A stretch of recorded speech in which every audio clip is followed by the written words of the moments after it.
Bonjour les amis et bienvenue à cette réflexion, ce rendez-vous avec la parole de Dieu. Imaginez-vous, on est mercredi le 21 juin, on a vraiment les deux pieds dans cette belle saison d'été. Si vous voulez, avant de poursuivre avec la parole de Dieu, on va prendre le temps de demander à la Vierge Marie de disposer nos cœurs à ce beau message que le Christ veut nous livrer aujourd'hui dans chacun et chacune d'entre nous. Alors, mettons toute notre confiance en elle, qui nous prend par la main et qui nous enveloppe de son manteau maternel. Alors, confions-lui tout ce qu'on nous portons dans nos cœurs, par ce beau « Je vous salue Marie », au nom du Père, et du Fils et du Saint-Esprit. Amen. Je vous salue Marie, comblée de grâce, le Seigneur est avec vous. Vous êtes bénie entre toutes les femmes, et Jésus, le fruit de vos entrailles, est béni. Sainte Marie, Mère de Dieu, priez pour nous pauvres pécheurs, maintenant et à l'heure de notre mort. Amen. Au nom du Père, du Fils et du Saint-Esprit. Amen. Le Seigneur soit avec vous. Évangile de Jésus-Christ selon saint Matthieu.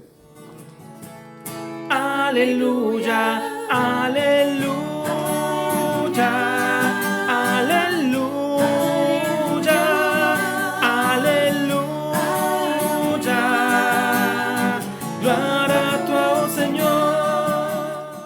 En ce temps-là, Jésus disait à ses disciples, « Ce que vous faites pour devenir des justes, évitez de l'accomplir devant les hommes pour vous faire remarquer.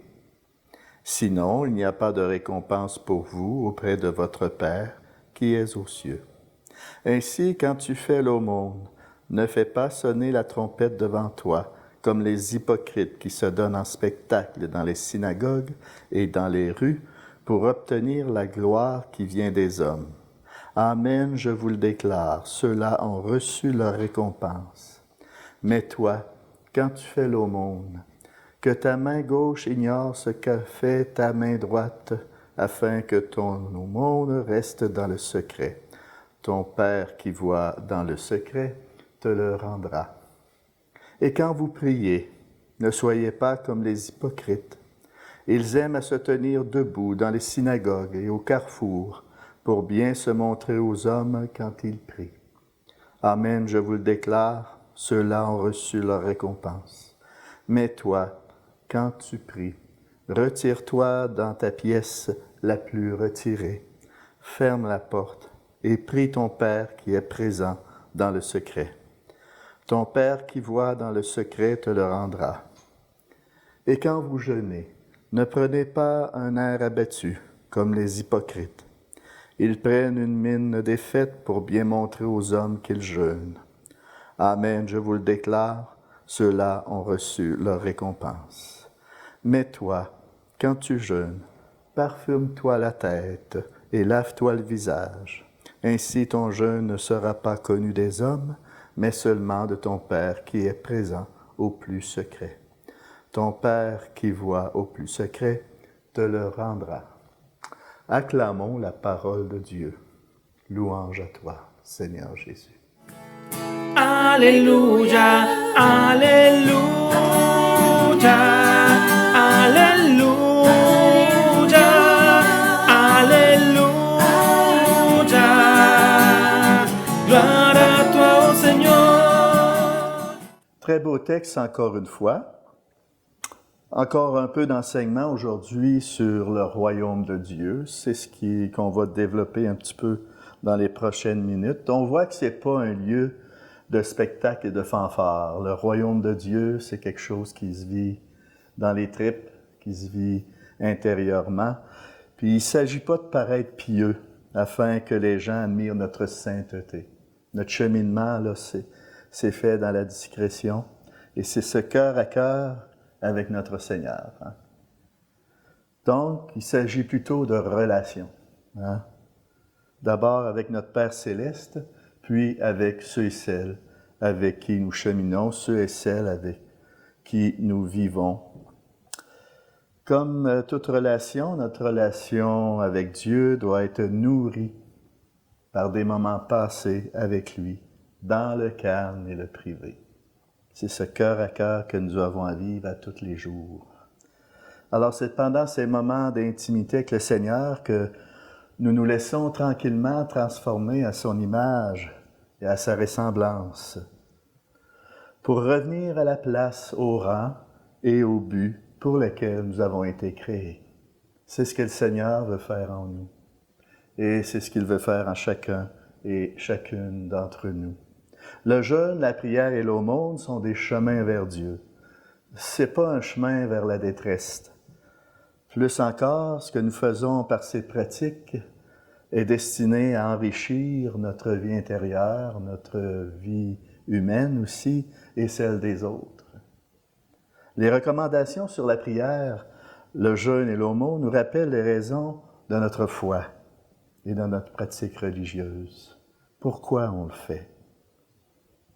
On le fait vraiment pour que le règne vienne et que la volonté de notre Père du ciel soit faite sur la terre comme au ciel. C'est le but de notre pratique religieuse. La religion n'est pas faite pour être utilisée pour des raisons d'égoïsme, comme pour être bien vu ou bien paraître. Dieu nous demande de nous concentrer sur la place qu'il occupe dans mon cœur, dans ma vie, dans mes décisions, à travers ma foi, à travers cette foi que j'ai en lui. Nous sommes un peuple en marche et c'est un temps pour nous rappeler la priorité de notre Seigneur dans nos vies. C'est bon de se reposer la question chaque jour, de ne pas tomber dans une certaine habitude qui nous le fait oublier. Quelle place il y a dans ma vie, dans mon cœur? Nous venons de lui, nous allons vers lui. L'aumône, la prière et le jeûne sont trois expressions classiques de notre pratique religieuse. Est-ce que mes actions sont pures en arrière de ça? C'est quoi mon intention derrière mon cheminement, derrière mes pratiques religieuses? Donc, la pureté de notre intention, c'est tout simplement qu'on le fait pour le Seigneur. Je ne le fais pas pour moi-même. Je ne le fais pas pour mon bien-être personnel, mes intérêts personnels. Je le fais pour lui. La pureté d'intention est de faire tout pour la gloire du Seigneur, tout pour la gloire de Dieu. Et une façon de le faire, c'est de consentir tout simplement à être animé par le Seigneur dans toutes mes actions, mes gestes, mes pensées, mes regards, tout ce que j'accomplis, mes mouvements. Et plus encore, c'est de laisser Dieu faire sa volonté en moi. C'est de lui donner mon consentement à ce que sa volonté puisse s'accomplir dans tous les moments de la journée, à travers toutes mes actions. Ça nous amène à toujours regarder, d'avoir ce regard vers le ciel, le désir du ciel. Que vos yeux soient toujours tournés vers le ciel. Vous êtes du ciel. Vous travaillez pour le ciel. C'est le mandat de tout baptisé. C'est notre patrie, le ciel. Bien sûr, ça exige la foi. D'ailleurs, sans la foi, l'âme est morte. Sans la foi, ça me rappelle ma conversion. Avant d'être converti, je réalisais que je ne vivais pas. Ma foi était morte. Et tout d'un coup, cette foi qui a été ravivée en moi, je réalise depuis ce temps-là que je vis. Donc, sans la foi, l'âme est morte. La foi vivifie, ça nous sanctifie. Ça spiritualise l'homme et la femme. Elle les aide à garder les yeux fixés sur notre Père du ciel. C'est ce que la foi produit en nous. La foi, c'est Dieu. En se nourrissant de Dieu, dans la foi, par la parole, par la prière, par les sacrements, l'âme absorbe toute la substance de Dieu. Et en conséquence, l'âme lui ressemble de plus en plus. Elle est transformée en lui.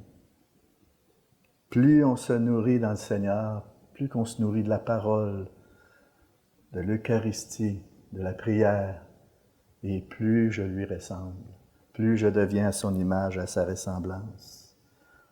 Puisque Dieu est saint, l'âme qui vit dans la foi devient sainte. Puisque Dieu est sage, fort et juste, plus l'âme devient sage, forte et juste. Il en va ainsi pour tous les attributs de Dieu. Le Seigneur qui veut nous redire, tout ce qui est à moi est à toi. C'est un échange de vie. Hein? Jésus nous invite donc à cette vie intérieure, une prière privée, au monde privé, au monde dans le secret, une pratique, une dévotion faite dans le secret, parce qu'il voit tout ce que je fais en secret. Ces pratiques doivent aussi me faire progresser dans l'humilité. J'attends tout du Seigneur, je reçois tout de lui, et en retour, c'est quoi mon retour d'amour?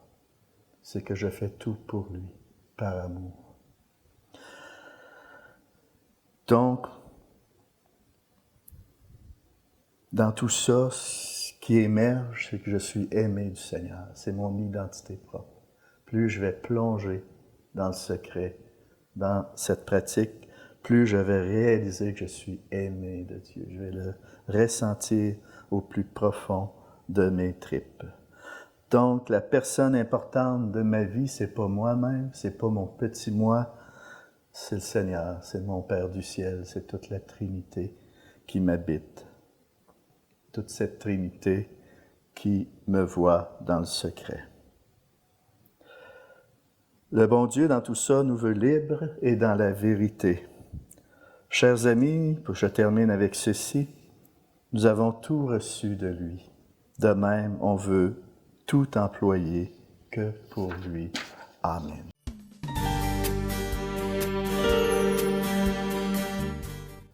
Prions. Mon Dieu, que ma vie intérieure soit vraiment intérieure afin de nourrir d'une façon efficace ma vie extérieure. Que le secret de nos échanges soit bien gardé pour que mes rapports avec mes frères et sœurs gagnent en profondeur. Que je ne cherche pas la prière que je ne cherche la prière que pour te parler, t'écouter. Le jeûne que pour t'offrir ma faim de toi. Et l'aumône que pour te toucher dans les pauvres. Amen. Et c'est la grâce que je vous souhaite, et que le Seigneur vous bénisse, qu'il vous garde de tout mal, et vous conduise à la vie éternelle, au nom du Père, du Fils et du Saint-Esprit. Amen. Demeurez dans la paix du Christ. À la prochaine.